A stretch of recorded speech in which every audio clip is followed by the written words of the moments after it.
Welcome to Blind Level Tech. This isn't just accessible tech talk. This is technology on a whole new level. We're showing you just how possible it is to live the life you want. Have you ever been fished on your email? See, when you're being fished, you need to make sure you don't bite the hook. If you bite the hook, then you might be paying out a lot of money. But we're here at 1-800-BLIND-LEVEL-TECH to help you raise the money if you've been hooked, so that way you don't get captured by phishing scams. You ready to go on the journey with us? Let's do this. Let's do this. That was great. Well, hello everybody, and welcome to Blind Level Tech. I am your host, Evan Starnes, joined by my very improvisational co-host, Kelvin Crosby. Hey, so good to see you guys. And Evan, how you doing, man? I'm doing pretty good. We almost got your old signature. You want to give the signature one last good? I've been trying to fade it out on all my shows. I know. Hey, unless you're on investing in accessibility, I still do my signature. Hey, there you go. It's so good to see you, even though I can't see you. It's another beautiful day in the neighborhood. Yeah. Well, anyway, before we kick on this episode, we don't really talk about like weather or anything much, but I just got to say, it's 70 degrees and sunny in February in Colorado, which is nuts. Nothing new. It feels kind of like I'm back in Arizona again. But anyway, we're here to talk to you guys about good old phishing, smishing, and cyber scams, because as much as we hate to talk about them or think about them, they are running rampant and have been running rampant for a long time. And it's just getting even worse nowadays, especially as a visually impaired individual, because so much is reading the title. Yep. And it is such an important thing to be very, very aware. So I'm excited about talking about today's topic. So me too. But we did get some feedback that I'd like to address in regards to our Meta Ray-Ban glasses episode. So Gregory writes in and says, thank you for the episode. He has tested the Celeste glasses, which I have heard of. My friend actually has a pair, and I've seen them too, but I never got to mess with them. But he got to try the live description feature with the Celeste glasses, and actually it was able to tell him if he was approaching things. But because there is a delay between when it sends a video snapshot and then when it processes and then gets back to him with, its findings, he'd end up finding something and then it might tell him about it like, oh yeah, there was a poll, but that was like 8 seconds ago. He'd also mentioned too, it doesn't seem like the Celeste glasses will be coming to a U.S. market, according to him, for various reasons. I guess the mics and the built-in speakers really might need an upgrade, especially when Meta released their glasses and the way those things sound. Oh my gosh, yeah, they sound really good. That being said, if you would like to hear a demonstration of the Celeste glasses, Double Tap, the podcast Double Tap, has a demo on their website. So you can go to doubletaponair.com. And also, if you want to check out another fun podcast about blind technology, we should try and have them on BLT at some point. I feel like they're a little bit more entertaining than we are. They have really good radio personalities, I think. So it'd be pretty fun. But I definitely feel like we should dive into today's topic for sure, because we've been going on and on here. Have you ever been fishing? I have been fishing, and the right way. In the right way, but not on the emails. No, I'm not that bad. I'm not a cyber criminal. Phishing is one of, if not the oldest type of cyber scam that there is. And usually, well, there's two different types of phishing here, because phishing really kind of concerns like email phishing and malicious attachments, but the text message equivalent, which has really gained a ton of unfortunate traction, is actually called smishing. And smishing involves, getting texts from, if you've seen those texts from UPS or USPS saying that, your package could not be delivered. Or are you going to come in to the office today? That too. People will try and impersonate your employers. I've gotten some weird ones that I haven't heard a lot of people talk about. And that is, I like to call these wrong number scams. And what people will do is they'll usually text you like, hi, a name that you don't have. So they'll say like, hi, Beth, this is Elizabeth from El Dorado Springs. We met last year and I wanted to see how was it going or whatever. And they're effectively relying on people to say, this must be a wrong number, and try and engage with people that way. So a little bit of a personal story. I kind of figured these people, were up to no good, because I'd gotten several different texts like that and just, ignored them, hit delete, report junk. But I kind of wanted to see what would happen. So I effectively was like, yeah, this is not so-and-so.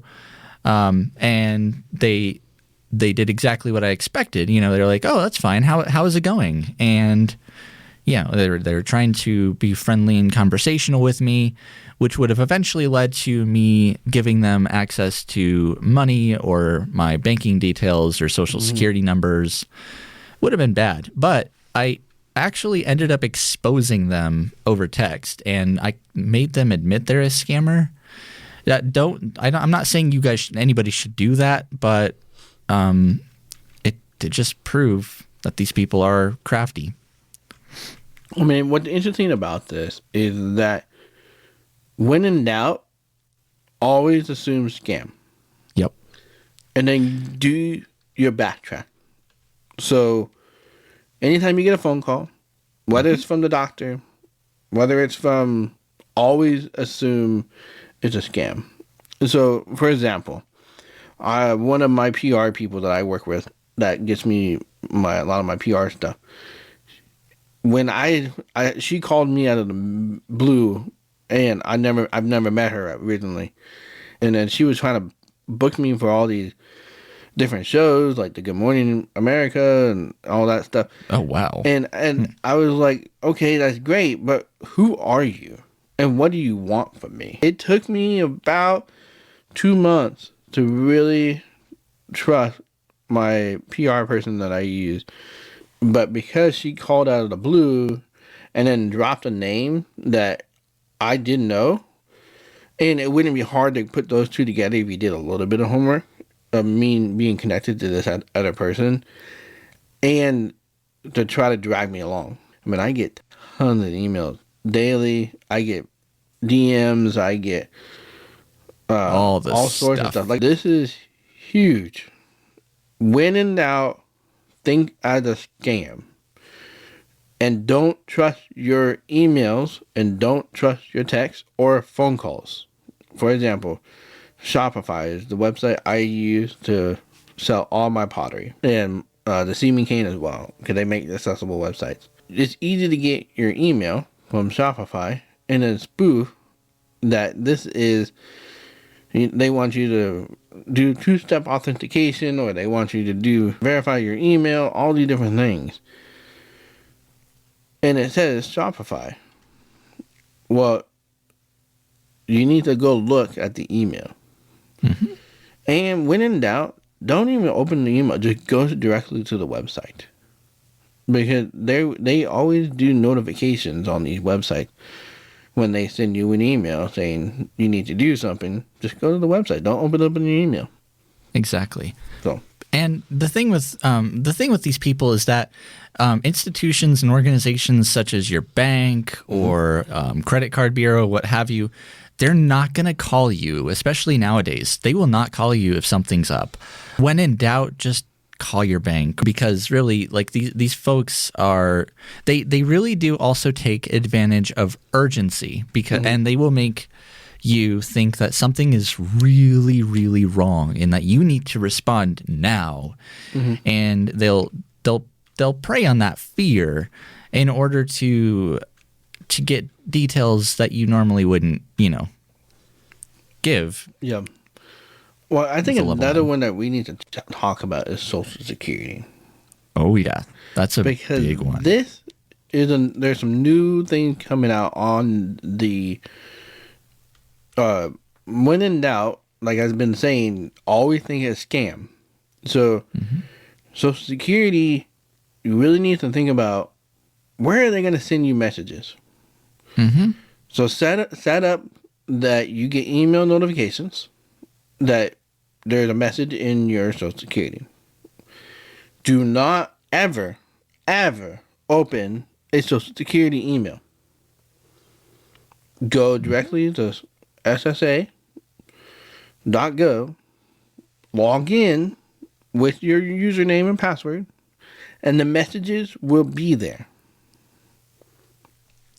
That's why they have the My Social Security. So if you have a case, or if you work with Social Security and you don't know about this, you can create a My Social Security account and access you can submit your pay stubs. I don't know how well that works. I can't speak on that, but you can do that all online and check notifications. Social Security, I have received calls from, though, because they already have your information. They should not be, if they call you and try and ask for Social Security number or anything, unless you know that you are signing up for a service that you explicitly, signed up for in the first place, don't give out personal details. Your date of birth. Date of birth, especially though your Social Security number.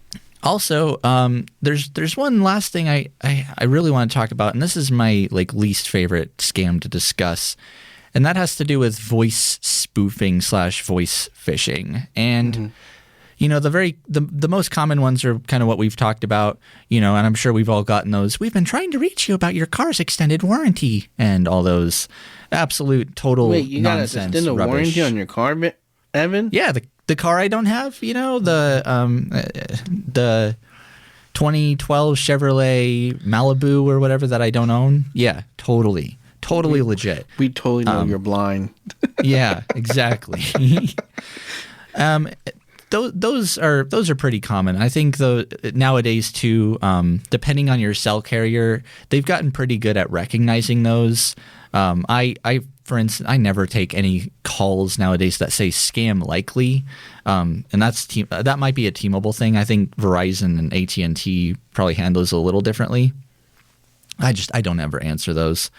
But also I've heard of people effectively using services like, I don't know if they use 11 Labs or just AI voice spoofing tactics to pretend to be family members in trouble. And so, they'll call in your mom's voice and say, "Hey, I just got arrested and I need X amount of dollars to get me out." The fact that they use legitimate voices, it kind of combines with that sense of urgency, and it'll mess with you. It's definitely not a very easy scam to deal with. But yep. I haven't experienced that myself, but it is something that is out there.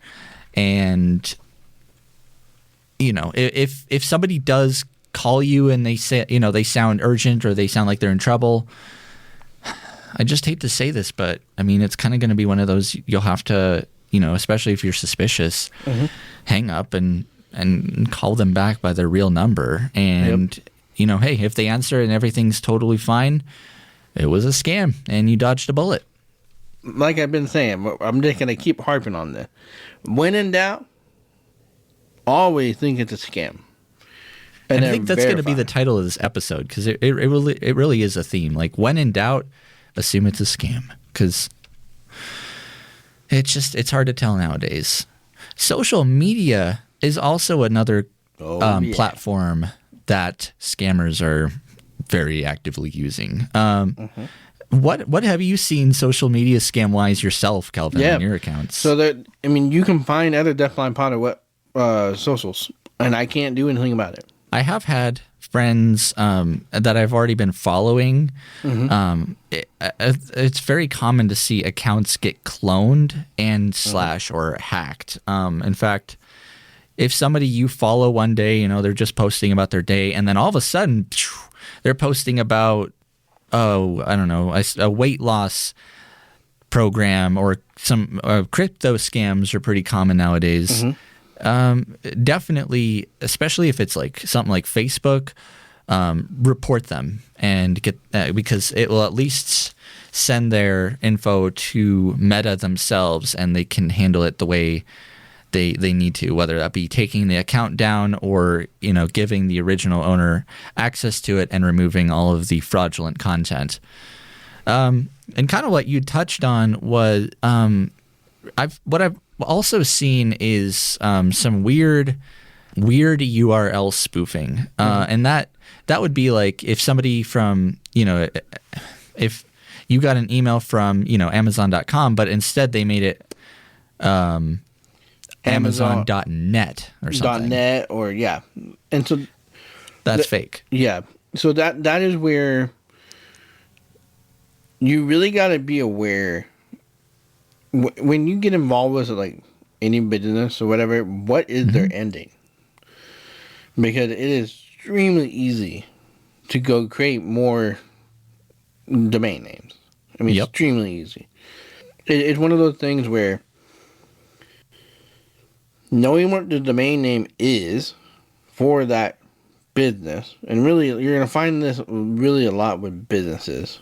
Shopify is one of the classic ones where, for me, I get so much spoofing related to Shopify because Shopify uses my bank to get access. And so if I give my username and password over, then I'm in a world of hurt. And so, another thing to really make sure to do is two-step authentication. Yup. I know it's annoying. I know it drives everybody crazy. But it will protect your accounts and devices.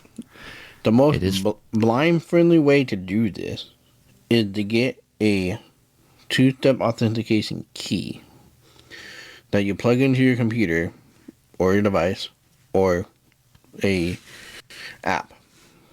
So you can get one of those. The key is the most efficient way because it just unlocks your whole computer for you. Yep, it's like a physical key.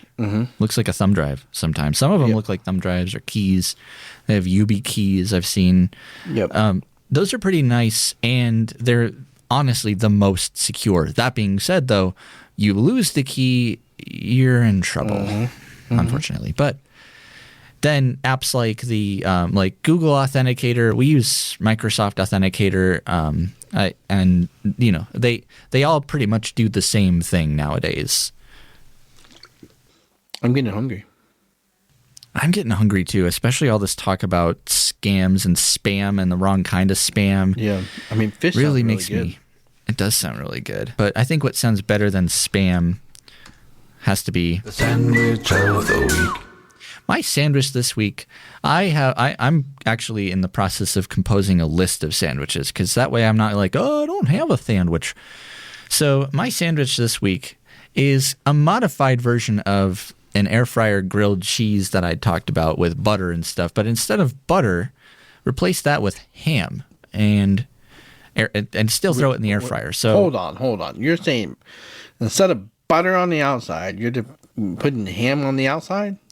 No, not. I never put butter on the outside. I actually put it on the inside with cheese, where the cheese was. Okay, Evan, is your head okay? It is. Trust me. That's not how you make a grilled cheese sandwich. That's how I've done it, at least in the air fryer, because I don't want it to splatter all over and make a giant mess. All right, people, give us a response on this one. Do you put butter on the outside of your grilled cheese or the on inside? the inside. Because honestly, I've never made a grilled cheese with butter on the inside. I have, and it's not too bad. But it is better if you add ham, and I definitely want to try that. So my sandwich this week is a ham and grilled cheese air fried sandwich. Okay. How about you? Well, mine gonna play off of last week's. Well, I don't know if it was last week's. What was last week's? Yeah, it was. I don't remember what it was. I But don't even remember. at Costco, you can go to the frozen section, and it's the cuisine, different culture cuisine area, and you can find tiki masala hot pockets. Chicken tiki masala hot pockets, huh? Yes, with a good amount of spice. And curry. Throw that bad boy in the microwave. It How did I tastes not so know this good. existed? So good. And that curry. You can never go wrong. Well, I will say that you can never go wrong with curry, but I love it. I will love admit curry. that. I mean, if I had to die tomorrow, that would be my last meal. That is fair, honestly. But That is so fair. if you don't agree with us, let us know. Let us know if you have any thoughts on our sandwich selections or want to put your own sandwiches or whatever feedback you might have for this show. You can always email feedback@aftersight.org or leave a voicemail at 720-712-8856. Now, by the way, I should mention, if you notice that something is fraudulent or that if you run across a scammer's website or an email address, there's a website it's run by the FBI. It's the Internet Complaint Center, and their website is www.ic3.gov. It's a good place to go report scams, research scams, and potential scams that are up and coming. Absolutely. So we will definitely be sure to put that website in the show notes. Thank you all so much for listening to Blind Level Tech. You know what to do if you have any questions or feedback. And yeah, with that being said, we're going to go ahead and end this episode. I've been your host, Evan Starnes, joined, of course, by Kelvin Crosby.